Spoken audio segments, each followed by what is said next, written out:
ভারতে বাংলাদেশের ক্ষমতাসীন দলের সংসদ সদস্য খুনের ঘটনায় যখন দুই দেশের আইন শৃঙ্খলা বাহিনী তদন্ত করছেন, তখন প্রশ্ন জেগেছে এই খুনের বিচার হবে কোন দেশে। যদিও আনোয়ারুল আজিম আনারের মর্ধের সন্ধান ও হত্যার কারণ জানতে উভয় দেশের কর্মকর্তারা আসামিদের জিজ্ঞাসাবাদের পাশাপাশি ঘটনাস্থল পরিদর্শন করেছেন। আসামিদের কাছ থেকে পাওয়া তথ্যের ভিত্তিতে নিহতদের লাশ খুঁজে পেতে কয়েক দফা অনুসন্ধানও চালিয়েছে দুই দেশের গোয়েন্দারা। এরই মধ্যে সঞ্জীবা গার্ডেন থেকে বেশ কয়েক কেজি মাংসের টুকরো উদ্ধার করা হয়েছে। এসব মাংস এমপি আনারের কিনা তা জানা যাবে ফরেনসিক পরীক্ষায়। প্রশ্ন উঠেছে, বাংলাদেশের নাগরিক একজন এমপিকে ভারতে হত্যার ঘটনায় বিচার হবে কোন দেশে? কারণ হত্যা সংঘটনের স্থান ভারতের কলকাতা হলেও এর পরিকল্পনা হয় বাংলাদেশে। আইন বিশেষজ্ঞরা বলছেন, প্রথাগত আন্তর্জাতিক আইন অনুযায়ী ভুক্তভোগী, আসামি, ঘটনাস্থল এবং হত্যাকাণ্ডের মোটিভ বিবেচনায় দুই দেশেরই এই হত্যা মামলার বিচার করার এখতিয়ার রয়েছে। দুই দেশেরই ফৌজদারি কার্যবিধি অনুযায়ী অপরাধ সংগঠনের স্থানে মামলার বিচার হয়। তবে এমপি আনার হত্যাকাণ্ডের ঘটনার যে ধরন, তাতে প্রথাগত আন্তর্জাতিক আইন অনুযায়ী মামলার বিচার দুই দেশেই সম্ভব বলে জানিয়েছেন আইনজীবীরা।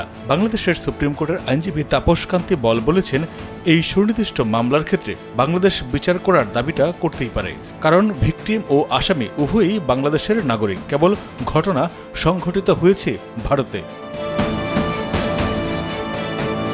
বাংলাদেশ ও ভারতের মধ্যে যে কোনো ধরনের অপরাধ সম্পর্কিত বিষয়ে পারস্পরিক সহায়তার লক্ষ্যে রয়েছে একটি চুক্তি। এই চুক্তির অধীনে দুই দেশই করতে পারে এই হত্যা মামলার বিচার। বাংলাদেশে 2012 সালে mutual legal assistance in criminal matters act নামে একটি আইন জাতীয় সংসদে পাশ হয়। এছাড়া ভারতের সাথে বাংলাদেশের এই আইনের অধীনে আন্তর্জাতিক কনভেনশনও আছে। দুই দেশই এতে স্বাক্ষর করেছে।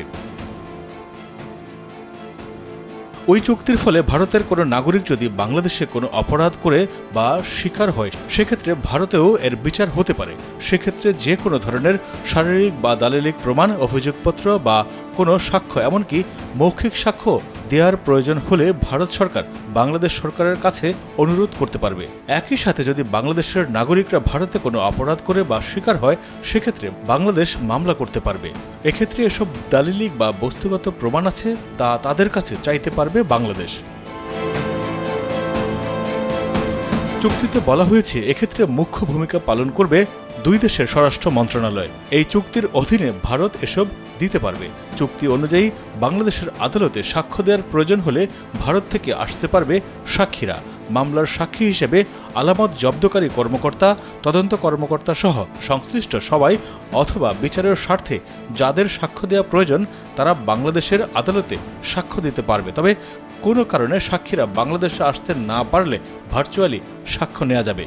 এ হত্যাকাণ্ডের ঘটনায় ঢাকা ও কলকাতা দুই স্থানেই মামলা হয়েছে।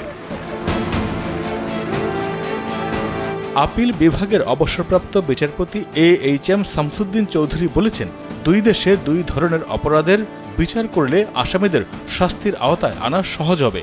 যদি মূল পরিকল্পনাকারী যুক্তরাষ্ট্রে চলে যায়, তাহলে বাংলাদেশ তাকে ফিরিয়ে আনতে পারবে না, কারণ বাংলাদেশের সাথে যুক্তরাষ্ট্রের বন্দি প্রত্যাবর্তন চুক্তি নেই, কিন্তু ভারত তাকে সে দেশে ফেরাতে পারবে।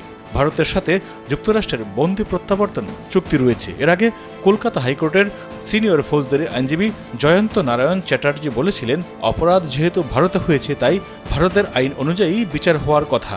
সেক্ষেত্রে বিচারটা কোন দেশে হবে তা দুদেশের মধ্যে আলোচনা করেই সিদ্ধান্ত নিতে হবে, এমন একটি খবর প্রকাশ করেছে BBC বাংলা।